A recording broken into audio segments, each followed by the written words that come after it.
You're listening to this podcast, so I know you've got a curious mind. Here's a helpful fact you may not know yet. Drivers who switch and save with Progressive save over $900 on average. Pop over to Progressive.com, answer some questions, and you'll get a quick quote with discounts that are easy to come by. In fact, 99% of their auto customers earn at least one discount. Visit Progressive.com and see if you can enjoy a little cash back. Progressive Casualty Insurance Company and Affiliates. National average 12-month savings of $946 by new customers surveyed who saved with Progressive between June 2024 and May 2025. Potential savings will vary.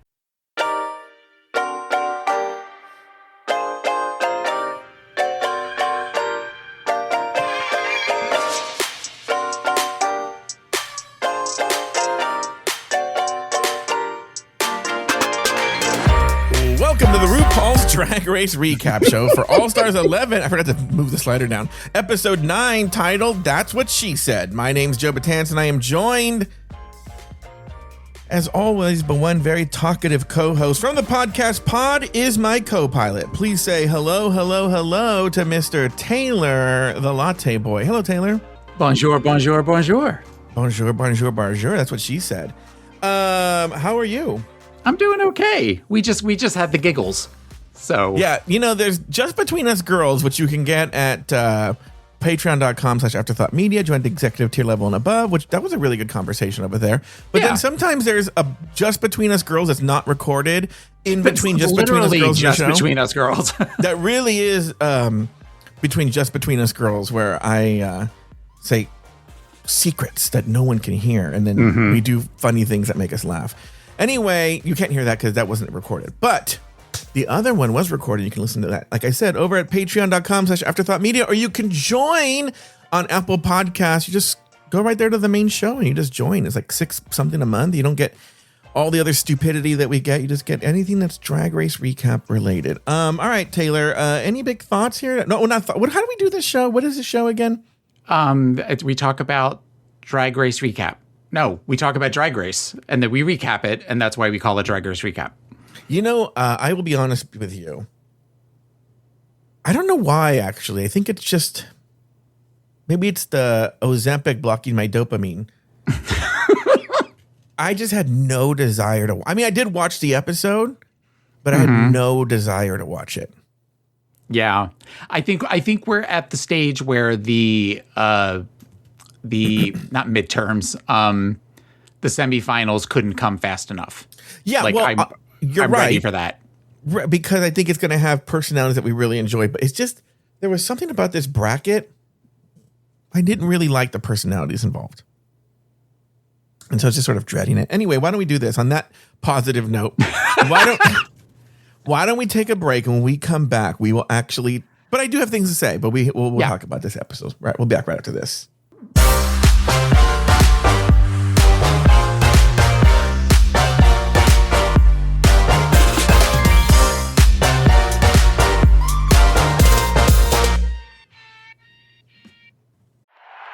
This is going to be an extremely busy month. I have to watch 104 soccer games, follow the pregame, the postgame, yell useless opinions at the TV. It's a lot. So I knew that when it comes to screening for colon cancer, the choice was clear. The Cologuard Plus test. It can be used at home and can only take 15 minutes, so I can do it during halftime and not miss any action. If you are 45 or older and at average risk, ask your healthcare provider about screening for colon cancer with the Cologuard test. You can also request a prescription at Cologuard.com. This episode is brought to you by Accenture. When your advertising operations fall out of sync, everything else follows. Spotify and Accenture are working together to reinvent the rhythm of ad sales, using automation, analytics, and smarter workflows to simplify campaign delivery and access better data across the business. The result? Less time spent on operations, more time connecting brands with the moments and fandoms that matter most. Learn more at accenture.com/Spotify. This episode is brought to you by Fox One. Watch all 104 matches of the FIFA World Cup live in 4K for just $19.99 a month with 3 days free. Build your own multi-view, choose up to 3 streams, and follow player spotlights. Stay on top of every moment with live stats, highlights, and instant replays. The FIFA World Cup, streaming live on Fox One. Offers are subject to change. See fox.com for complete terms and conditions.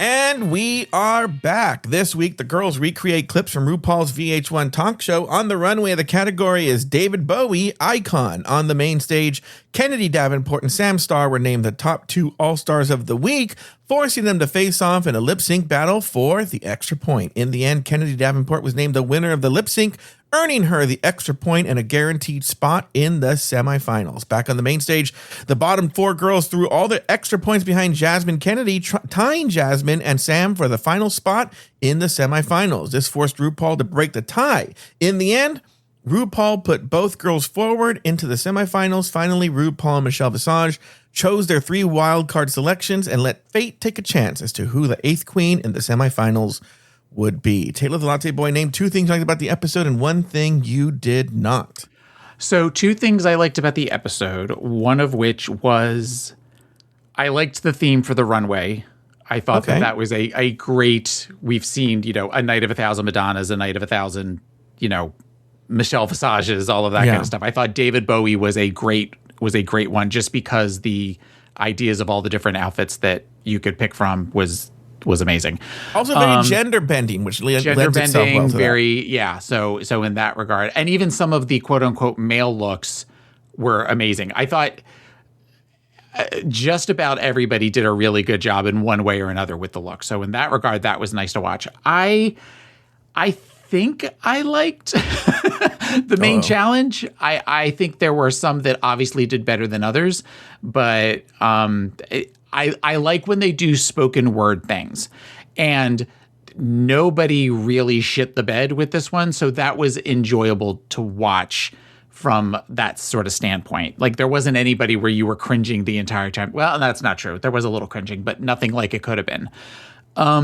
The thing that I do not like is the machinations and tomfoolery of 3 of them going instead of just 2. I think that feels like that was done for logistical purposes, and that they realized that maybe only having 6 doesn't get them enough, 6 plus the wild card, like the numbers don't add up the way that they want them to. So this is kind of that we need 14 episodes, so there's going to be a double Shantae, you both stay. This was sort of the equivalent of that, I thought. I think there's only 12 episodes. I was talking about in a regular season. I'm sorry, I didn't make this up. But you know what I'm talking about, where they suddenly realize they don't have enough girls, so magically they do a double Shantae. Yeah. That's kind of what this felt like, and the fact that one of them going to the semifinals is Sam Starr, because I really can't stand this bitch. So I'm just sort of over. So now I heard on a recent show that you don't like that I ask you what were your 2 things and 1 thing you don't. So I'm not going to ask that. If you choose to share it, you can. But otherwise, no, I'm not going to ask. Well, I don't remember this. Why do I not like that you asked me this? I don't know. You sort of mentioned it in passing when you were on one of the shows with Robert. I don't remember. I don't know. Do you want to answer the question, Tamar? 2 things I liked about the episode, since you're asking. 2 things I liked about the episode. I think I liked that. Like you, I'm just going to copy you. I'm going to copy everything you said. I like the challenge, like David Bowie. That was really good, really interesting. Okay, 1. 2, I like the concept of the challenge. I don't know if I necessarily like the way it was executed on the production side. Yeah. But I do like, you know what, too? I will say this is mixed up in this. Technology has come really far, clearly, because this show is cheap as fuck, and it was unclockable, the split screen. Yeah. Like, I was trying to find the seam, and I couldn't even find it, you know? So, kudos to them for that. And the thing I didn't like about the episode, I think I kind of hinted at it. It's not even about the whole episode. Now we're in the final episode of the bracket. I'm just like, I just don't like this group of girls. And it's not even necessarily they're nasty people. It's just they were all so boring. I just felt that Yes. none of them really brought anything to the table. If anything, the fact that they're not nasty is what's hard to like about them, because they're all kind of nice. They're all somebody that you want to, well, most of them are somebody that you sort of want to like, okay, I would be okay with you going forward, versus people that you really root for and really want to see move to the next level. I would say 4 of them are likable but boring. And then 2 of them are just annoying as fuck. Not even good TV annoying, just fucking annoying. Yeah. Jasmine Kennedy is like really one of the most annoying people.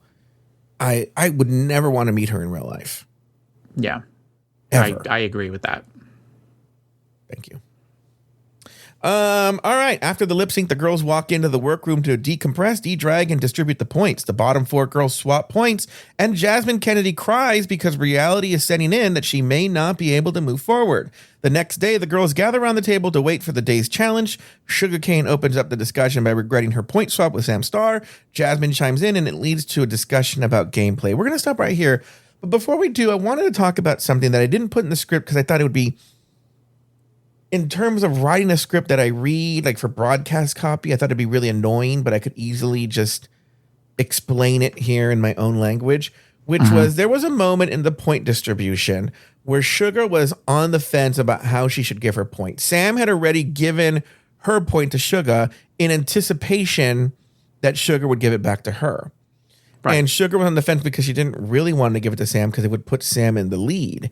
But she felt the pressure and she gave, well, the pressure especially came after Jasmine did not give Sam the point as she had promised Sam and instead gave it to Hershey Le Courgette. I think Jasmine did that because she didn't want to put Sam in the lead. Right. And so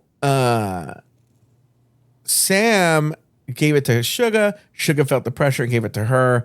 And then Jasmine starts crying. That's pretty much, I didn't want to put that in the script. It was too complicated and it was just, but that's easier to explain it that way. Because if you didn't watch the episode and you're like, okay, why do I care? It comes up quite a bit. So, but we'll stop right there. Oh no, it came up the next day. So the next day, Sugar comes in and she's like, oh, because you know what happened? I'm going to tell you, like a good Judy. Sugar does this. They gave out the points. And then Jasmine goes to Sam in front of Sugar and says, sorry, I didn't give you the point. Which to Sugar was like, oh, wait, these bitches have an alliance? Right. Oh, fuck them. Right? Why did I just do that? So the next day brings up the regret, having seen what she's seen. And then Sam and Jasmine essentially gang up on Sugar and gaslight her and tell her she's stupid. And that's not what happened. But if it is, then it's not their fault. Okay, now we can talk about it. Taylor, what do you have to say about all this? The point thing, this sort of goes back to, I felt like there were parallels to some degree of Sam talking about manipulating people in the confessional and then acting dumb about it, not thinking that they're going to show her in the confessional saying, I'm going to manipulate people. Mm-hmm. Like it was dumb to do that. So in that regard, it wasn't fun to watch that. And it also just sort of shows what a manipulative bitch Sam Starr is. Sure. But that being said, the next day, I'll go back to the Jasmine crying thing in a minute. Yeah. The next day, when Sugar said, I gave my point to the wrong person, at that point, it's on you, yes. Sugar. Like, what's done is done. It's not like what you can say, I've changed my mind. Can I have the pin back? I want to give it to... There's nothing you can do. She took a chance. She chose wrong. You know, if they were all sitting around playing, you know, Monopoly or Trivial Pursuit, and she was down to she had one of two answers that she could give that's the right answer, and she chose the wrong one, then you can't say, oh, well, I changed my mind. It's the other answer. Yeah, that is a good question. I don't know what Sugar thought was going to happen in the room when she's like, what was she expecting?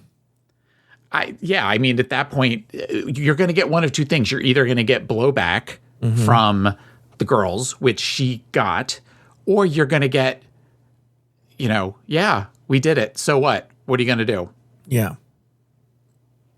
Yeah, well, let me work backwards here. First, let's go to the after the thing, and they give the points. And again, they just basically, as it always is, just swap the points. And okay, so there's that, right? They swap the points. Then Jasmine starts crying, and I'm like, this fucking bitch, she's so fucking annoying, right? Like, why the fuck are you crying, right? Which is especially true if you think about it in hindsight. The next day, when Suga complains that she made a mistake, blah, blah, blah, blah, and says why, that, you know, she noticed there was an alliance, and Jasmine's like, that's the game, honey. That's what you came here for. That's the game. That's the game. What are you complaining about? That's the game. I'm like, bitch, you were just fucking crying 20, not even 12 hours ago because things didn't go your way. I would have been like, that's the fucking game, cunt. That's the game. Right? Ugh. And that's a big note I have, but I think comes up later.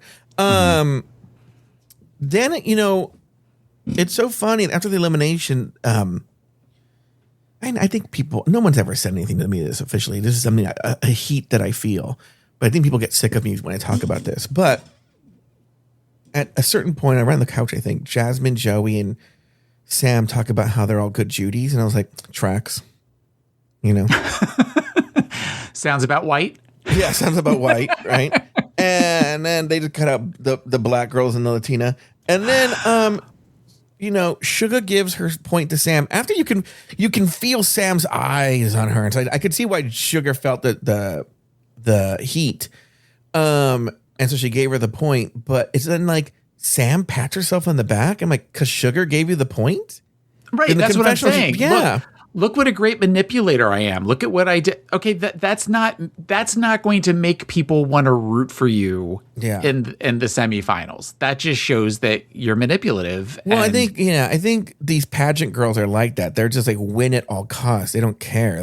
They'll clean up the mess afterwards in their brain. Right. The next day, Sam says, Sugar's trying to make me a villain. I'm like, you're a villain. If you act like a mean girl, you're going to be seen as a villain. She doesn't have to try that hard. Now, what's funny is, and this is in reference to the argument that they have, where basically what happens is Sam and Jasmine just yell at Sugar and tell her, you know, that's the game, like I just told you. And what's funny is I write these notes in real time and I rarely go back and change them. It's very unusual. And I said in my notes right here in real time, I said, mean girls, and I'm going to include Republicans in this too, are very like, when things are going their way, things are fair, right? Right. It's fair when it benefits them, but when it doesn't benefit them, then it's not fair. And that's very much how mean girls behave. It's like, if the things are working in their favor, that's the game. That's how the rules are. But then when it doesn't, then the rules aren't fair. Right. And well, that's the way it's supposed to be, because they're the chosen ones. They're the special ones, and everything's supposed to go their way all the time. Yes. But, and I just wrote that at the beginning of the episode because I was seeing that here. Like, once it worked, but then later in the episode at the end, we'll see it's a very sick thing we see at the end. And that's what. Did you have any other thoughts on these two segments? No, I feel I'm surprised we talked about him as much as we did. Yeah, it's true. Next, RuPaul entered the workroom to announce this week's Maxi Challenge. The queens will lip sync to classic interviews from RuPaul's 90s talk show. The girls will play both RuPaul and the celebrity guest, and they were assigned as follows: Hershey Liqueur Jeté. Now they're doing two sides. So one side is them playing RuPaul, asking the questions and lip syncing to RuPaul. And the other one is the person playing the celebrity and lip syncing to that celebrity saying whatever they're saying. So Hershey was doing RuPaul interviewing Patti LaBelle. Jasmine would play RuPaul and Tammy Faye Mesner. Joey J was going to play RuPaul interviewing B. Arthur. Kennedy was Eartha Kitt. Sam was Anna Nicole Smith. And Suga was Cher. And they each had their own little segment. Next, in the workroom, the girls get to work on their scenes. Sam and Jasmine discuss strategy. Meanwhile, Suga recognizes she needs to win in order to have a shot at progressing. And finally, RuPaul entered the workroom for some table visits. Kennedy mimics RuPaul's laugh. Meanwhile, Joey doesn't know the Golden Girls, and Hershey has never seen RuPaul's talk show. let's stop right there. Taylor, any thoughts on everything that happened there? I would have liked to see win the challenge that maybe each of them either teamed up into teams of two, and then one of them was Rue and the other was the celebrity. That way it was a little more where you had to be paying attention to the other person so that you made sure that your lip syncs matched up at the same time. And it would have made it, I think, a lot more that if one person screwed up, the other person, it could have led for a little more drama, I think, as far as doing it that way. Or even, not even teams, but whoever was the celebrity in the first skit would then be Rue in the next, and another queen would come in, and you just sort of go down the line that way. Yeah. I would have liked to have seen that. The point talk is so boring to me, and because points go away in semifinals, right? At that point, it's sort of like the old rules. Yeah. So I'm glad that will not be a part of semifinals. And I wonder what it is like for a Sugarcane or a Joey J to realize, like, oh, the idea of me making it to the semifinals at this point is really kind of out of my reach, but I'm here.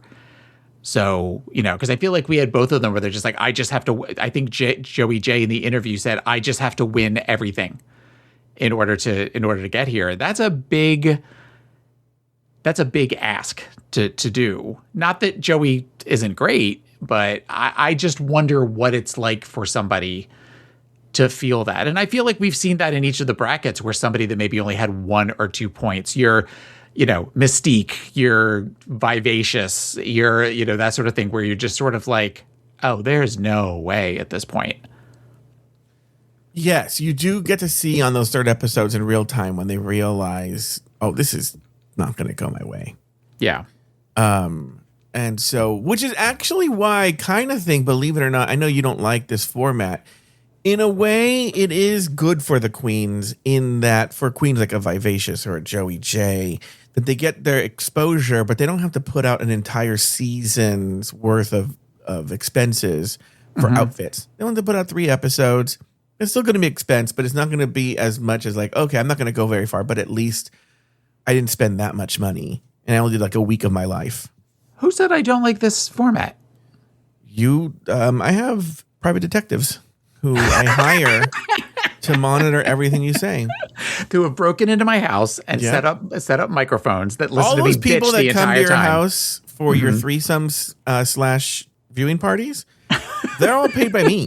Oh, okay. And they write down everything. Prostitutes. You're calling my friends whores, is what you're saying. You said that. I didn't. I referred to sex workers. Prostitution whores. Yeah. What were we talking about? Oh, yeah. So, it is kind of sad that they see, and that's what the problem is. They're not as dramatic as Jasmine, who realized right then in the moment, like there was really a very difficult battle for her to go forward. I will say I was mad at you while watching this, and I put this in my notes because now all I see is Sam Star breaking the fourth wall. Yeah, right. It was constant. Yes, and it's annoying every time. Table visits. RuPaul. She told, I think it was Kennedy. She goes, whenever I lip sync dialogue, blah blah blah blah blah. I'm like, when is she lip syncing dialogue? I thought the same thing too. When is that happening? And then finally, I'm going to the topic for you. Reddit is crazy about this Joey J. Reddit loves Joey J. I mean, I don't hate Joey. I don't have a problem with Joey J, but I don't get the love. I mean, I think we know why, but yeah, I don't get it.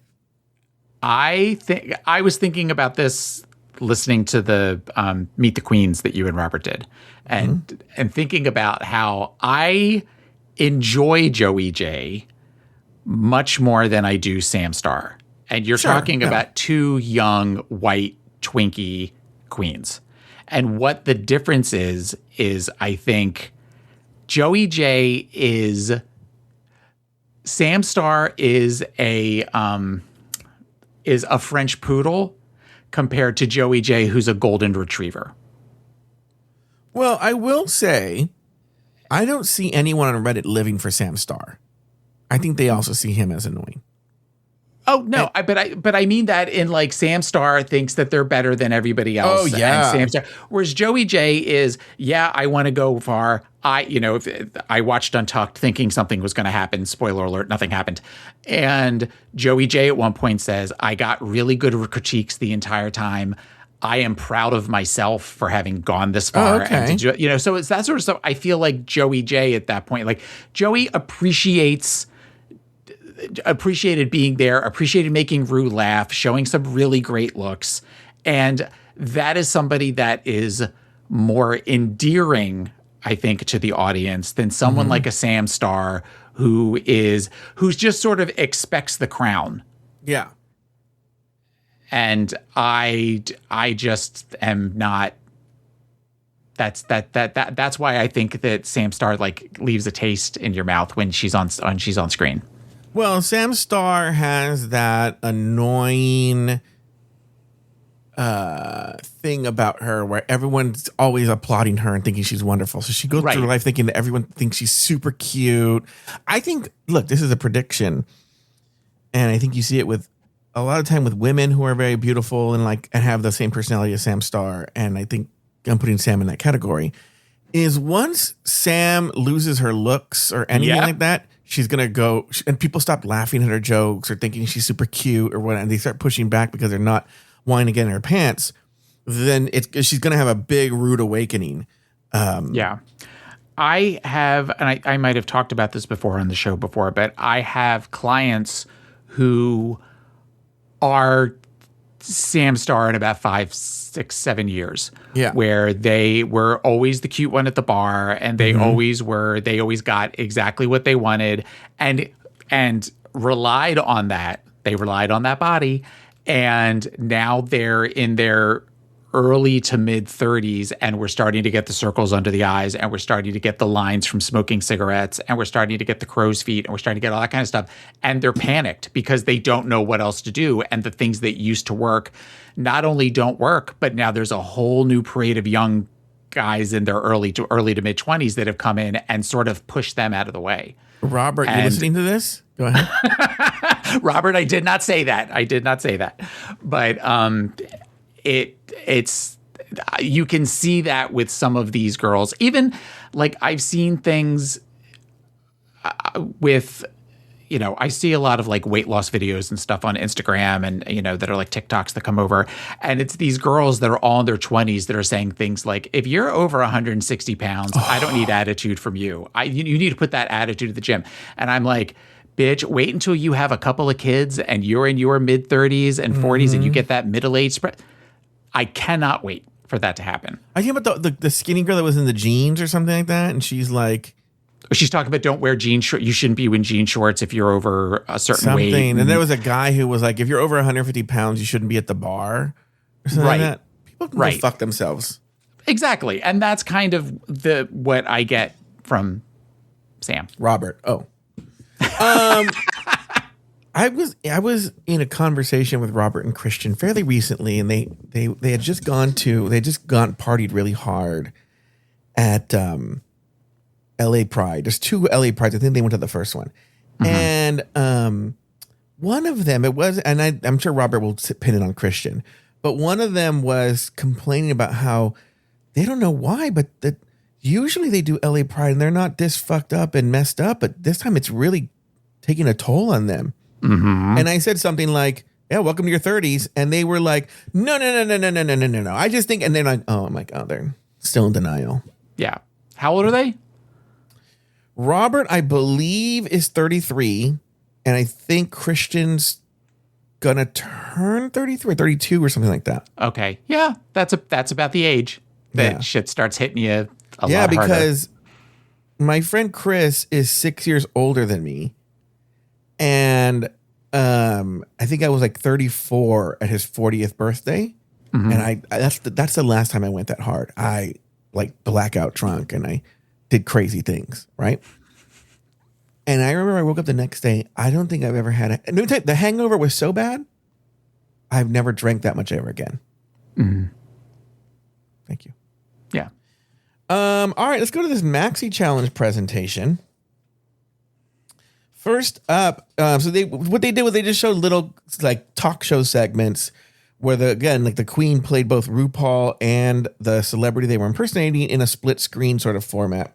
Do you remember that show? Okay, I want to talk about this right now because RuPaul during the table visits or they're like, "What? You never watched my show? Who watched that fucking show? Did you watch it?" Like Joey J was probably 3. Joey it was on in the 90s. Born. You got to figure anyone who was born in the year 2000 or after is 26 this year. Yeah. Okay.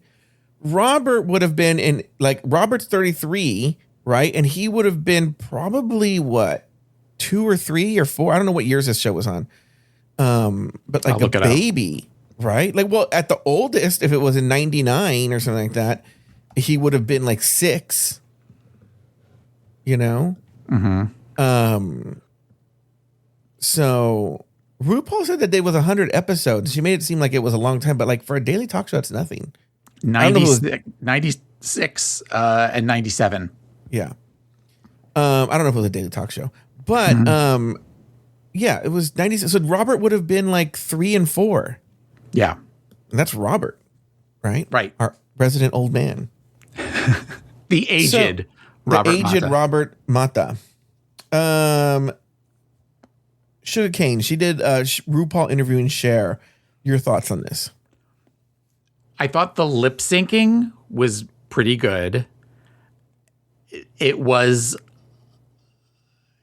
I mean, she was able to keep up with the lip syncs and some of the mannerisms and some of the ums and ers and like, but it was the whole like moving her head. Like if she had gotten progressively more, to use the word Michelle, manic, where you couldn't even see what Ru was saying, she was just constantly shaking her head. That might have been funny, but there was it stayed at the same level the entire time. Yeah. I think she thought that you had to really impersonate the clip exactly. Right. It was awful. I didn't like it. Next, we had Sam Starr. That was RuPaul interviewing Anna Nicole Smith. Your thoughts here? I was really mad that she looked so much like Anna Nicole Smith because I was like, shit, she's going to be in the top because she looked just like her. It was like that I have to give Sam props for that. It was a really good impression of Anna Nicole Smith. Yeah, I'm in the same boat. I was like, this fucking bitch. It's actually good. It was funny. She nailed it. She nailed Anna Nicole Smith. She did a good job with RuPaul. I was like, this fucking cunt now. She's going to move forward. I thought the same thing. I was like, ugh. All right. Next, we have Hershey LaCourgette. She was doing RuPaul interviewing Patti LaBelle. We were surprised at how critical they were because we laughed through a bunch of that. We did not think that she was as bad as they were making it out to be. I am so glad you said that because I wrote in my notes, and I didn't have time to go rewatch it. This was actually pretty good. Yeah. I thought I was going to be on my own. Why did it end this way? Come on, Patty. Come on, Patty. Patti LaBelle can cook. Anyway, yeah, I thought I was going to be, I'm like, maybe I'm in the minority here, but no, it was actually, they made it to make it was awful, but it was actually pretty good. Mm-hmm. Yeah. Okay. We agree on that one. Jasmine Kennedy, who did Tammy Faye Baker / Mesner. RuPaul interviewing Tammy Faye Mesner from PTL. Praise the Lord. Praise the Lord Network. I did not like Jasmine Kennedy's performance. Okay. I did not think it was good. I thought that she did not have enough makeup on to look like Tammy Faye. And I just, the fact that she sort of looked down when she said, we're both basically drag queens. I don't thought why they think that was funny. That was really the only thing that kind of went out of the realm of being, something that would have actually happened. But I was not impressed. I'm in agreement with you. I did think Haru was spot on, and I will give her this. Everything I agree with you on. The part where she just walked from one end of the curtain to the other was funny. Okay. That was it. But you're right. But I do have in my notes that Tammy Faye was not very good at all. All right, let's move on to Kennedy Davenport. Kennedy Davenport portrayed Eartha Kitt. This was our favorite one out of everybody. Okay. It's felt like Ru, the notes that Ru gave Kennedy during the table visit, Kennedy really took to heart. She definitely went, it kept getting more and more surreal and more just kind of out there. And then that was fun to watch. Where was the next place that she was going to go? And in that regard, I thought that she hit it out of the park and should have been in the top 2. Just a little producer's note here for people who are listening. The reason Taylor and I are hitting those reviews is we did a whole segment where Taylor gave his review for Jasmine Kennedy, but it was his Kennedy Davenport review. And then Kennedy Davenport, he gave his Jasmine Kennedy report. Yes. And so we had to go back and redo it. But anyway, I did not like Kennedy Davenport. Again, it's almost like The Ladies Who Lunch. I thought there were no levels to it. I just thought it was like cuckoo from right out the gate. I think I would have preferred it to maybe escalate. You don't think it escalated? Oh, it escalated, but it started at a 9, Okay, fair. Yeah. But when some of the other ones were started at a 4 and maybe then went to a 2, I mean, I would rather something started flying out the gate. I hate saying this, but I kind of feel like Sam's was sort of the model that I thought was really good. No, see, I think that the idea that they were going for was you start off with it being a normal, what I got from Ru during the table visits, where you start off as a regular interview and then just got more and more, she said, have fun with it, get creative with it. And of all of them, I think Kennedy and maybe Joey, which we haven't talked about yet, got the most creative. Okay, we're going to have a fight because I thought Joey's was awful. He clearly does not know who B. Arthur is. I didn't say I liked Joey J's. Oh, okay. B. Arthur, I think, is in the pantheon of characters people shouldn't do for celebrity impersonations on this show. I feel like we've seen, I know Raven was B. Arthur for the first All-Stars, and I feel like somebody else was B. Arthur at some point, and it just never goes the way it's supposed to. That's too distinct of a character that if you don't get that character exactly right, it doesn't work at all. I don't think I've ever seen anyone nail B. Arthur. Like, even when you see the drag queens who do Golden Girls, I feel that's often where it falls apart, is at the Dorothy character. Yeah. I think it's a very, very tough one to pull off. But even that said, though, there was a part where RuPaul is talking about the withering look that Dorothy would give any of the fucking characters on the show. Yeah. And I don't feel Joey knew what that look was. I can't remember why, but I remember thinking, like, she doesn't know what that look is. And that's a very distinct look that, gay men have to practice to get that look and usually don't do it the way that she did on the show. Unfortunately, I got really good at it and my face froze in that look at all times. I'm just always looking at people like that now, even if I'm not in a bad mood. All right. Well, yeah, I didn't like Joey J. I didn't like Kennedy. The only one I really liked, I thought, to me, my personal favorites were Sam and Hershey.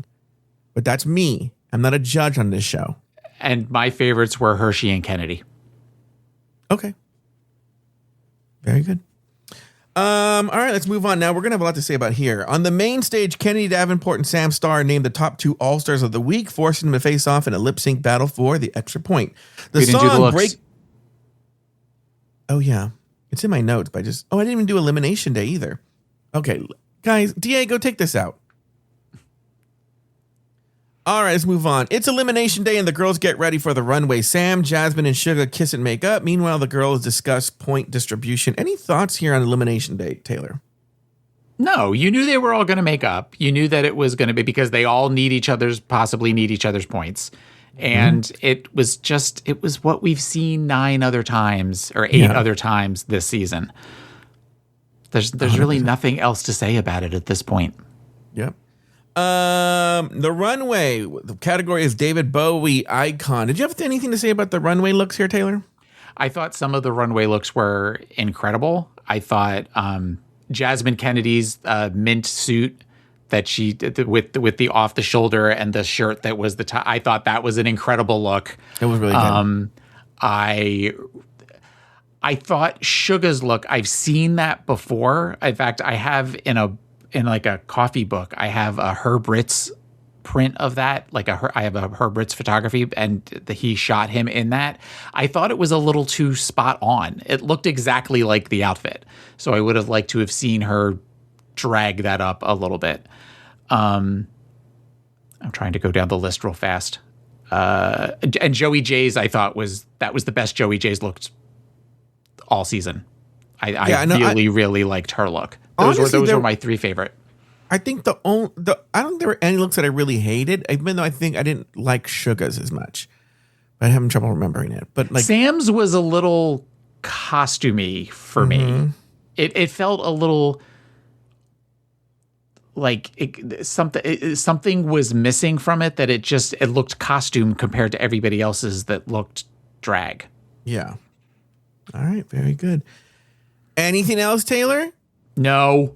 All right. On the main stage, Kennedy Davenport and Sam Starr named the top 2 All-Stars of the week, forced them to face off in a lip-sync battle for the extra point. The song, Breaking Dishes by Rihanna. After the song, Kennedy was named the winner of the lip-sync, giving her the extra point and a guaranteed spot in the semifinals. Taylor the Latte Boy were the right 2 queens in the top. And did the right queen win the extra point? We'll talk about everything that happened after this. Okay. Well, when they announced the winner and they kept focusing on Jasmine, and then Jasmine looking at everybody and the bottom 4 and saying, we can tie this up if we all put our votes to the same person. I was expecting something had happened in Untucked, and nothing did. I think she was just hurt that I think she really thought she was going to win. Yeah. So this was the last moment to really kind of do something like this, but also said me or Hershey. So in that regard, I can appreciate her recognizing that, we can do this, but it not go the way that it might not go my way. Yeah. Let's put a pin on this though. Let's go back to the lip sync. Were the right 2 queens in the lip sync? Kennedy, yes. I think there was an argument for Joey, only because they talked about how amazing Joey was all season and that hers was the tightest lip sync out of anybody there. So I could see that where Joey could have been in the top. But Sam did really look like Anna Nicole, so it makes sense that she was there. And then you liked Kennedy, so okay. And did Kennedy win that lip sync? Yeah. I don't know. I kind of felt like Sam was doing a little more. Oh, really? Yeah. In my notes, I have Kennedy won it hands down. Okay. So, well, at one point, Kennedy's wig, because she did something and the wig kind of went back, and we were like, oh shit. Because we were afraid that wig was going to go flying off. And then one of us said, oh, maybe it's a reveal. And then that never happened, but she managed to keep that thing attached to her head. So good on Kennedy. I wish we went forward. Okay, now let's move on. Next, the bottom 4 girls distributed their points. Earlier, Jasmine implored the other girls to throw all their points behind herself and Hershey. In the end, the other girls threw their points behind Jasmine Kennedy, tying her with Sam for the second spot. With a tie score, RuPaul determines who will get the second spot. After some deliberation, RuPaul elected to move both Jasmine Kennedy and Sam Starr onto the semifinals. Later, RuPaul and Michelle Visage selected their wild card queens, and they were Morgan McMichael, Selena Estidis, and Joey J. Their names were dropped into a bingo cage, and one ball was selected, but the name was not shown, forcing us to wait until next week's merge to learn who the wild card queen is. Now let's go to the discussion about the point distribution. Like you said, you like that Jasmine sort of was being a little bit magnanimous and saying, throw it behind me or Hershey. Yeah. What did you think about when they were actually delivering and distributing those points on stage? I was nervous. I was nervous that somebody was going to stray off the plan and just kind of bring this up. They did a good job of bringing up the drama a little bit and who's going to actually get the points. Yeah. So in that regard, I almost kind of wish that they had moved Jasmine to the first spot, so that, because by the time she gave hers, it was no big deal that she gave it to Hershey because she already was tied up and she couldn't give herself the point. Yeah. So we've seen that in other times in which the last person says, it's up to me. I get to be the one to decide who's going forward and who isn't. I feel like April did that in bracket 2, where she said that. And we've seen that in other brackets over the last 2 seasons. But in that regard, I definitely had some butterflies in my stomach watching this and figuring out if it was going to be who was going to move forward. When they announced the top 2 and the other girls went to the back of the stage, and that's when Jasmine implores the other girls to vote for either her or Hershey. That's when I wrote down in my notes, what the fuck did I tell you? When the game is, when the rules do not work in a mean girl's favor, all of a sudden it's not fair, and now they have to try and do something to make it back in their favor. Okay? And I was like, this is how it goes, right? And this is even still in anticipation about what was going to happen on the main stage. But I'm like, this is what happens, It didn't work in her favor, so now she's going to try and manipulate things, And so then, so now they do the lip sync. Kennedy won that lip sync, in my opinion, hands down. But she wins the lip sync. She moves forward, clearly guaranteeing a spot. Then we do the thing, and Jasmine's last in the thing. And they go down the line and they each give her and every single time they give her the point. I think she doesn't realize that her mic was hot when she said this to the girls. She breaks down into tears every time they give her a point. I'm like, bitch, you literally advocated for this. Why are you reacting like this? This is exactly what you told them to do. Crying, in shock, oh my God, thank you, Oh, I didn't get shock. I just got the relief of maybe this plan is working. I don't know. That's what I got from it. But so then she ties it, and RuPaul moves them both forward. And this was to me so indicative of Mean Girls. Sam has just witnessed Jasmine trying to steal the spot from her. That was good to me, watching Sam's face through this whole thing, going, "Oh fuck." Yeah. And she's just trying to steal the spot from her. And then afterwards, oh my God, we're both going. And they're kissing and hugging. And I'm like, you fucking cunts would stab each other in the alley if it meant between you and a spot in the semifinals. Don't fucking do this. And I go, this is why Derek don't like you. That's what I thought to myself. Any other big thoughts on this episode, Taylor? Have we missed anything? Any notes you didn't give? I mean, who do you think is the wild card? I've thought about this. I don't think Joey J has a chance, right? I'm taking that one out of the equation. If you're being fair, watch it's Joey J, but who knows, right? I think there's a good chance it's Joey J, but oh, really? Go ahead. Well, it could be Joey J because somebody has to go first. All right. If you're being fair in terms of what's the fair thing to do, it should be Morgan McMichaels, right? Yeah. She was tied for it. She just didn't get chosen in the tie. The end. If you're who's going to make the best television, you're going Selena S. Titties. Yeah. Who's going to fuck shit up? Who's going to make good TV? Whatever. Selena S. Titties. I think Joey J is just oh, well, you want the likable person there, or someone has to go home first or something like that. But my money would be on Selena S. Titties because she makes good TV. And she would be back in the room with those people. But the one that she had the fight with isn't there. April. If Aura had gotten to, which, imagine a world where she went to the semifinals, then that makes sense that they would bring Selena in. But she really didn't have a beef with Crystal or Silk. I mean, there's an argument for a little bit of a beef with Silky at the end, but for the most part, I think you're right. But I think she still makes good. She's just a crazy person who makes better television. I hope it's Morgan. I want it to be Morgan. And I guess, obviously they're going to give whatever reaction just to make it where it's dramatic. But just the way they were both laughing when the ball came leads me to think that it's Joey. Yeah. Just because they literally had just seen her. And every time Joey talks, Ru laughs. It's true. I don't know. We'll have to see. I really don't know who it is. Cut to it's Jujubee. Yeah. Cut to it's Ginger again. Right.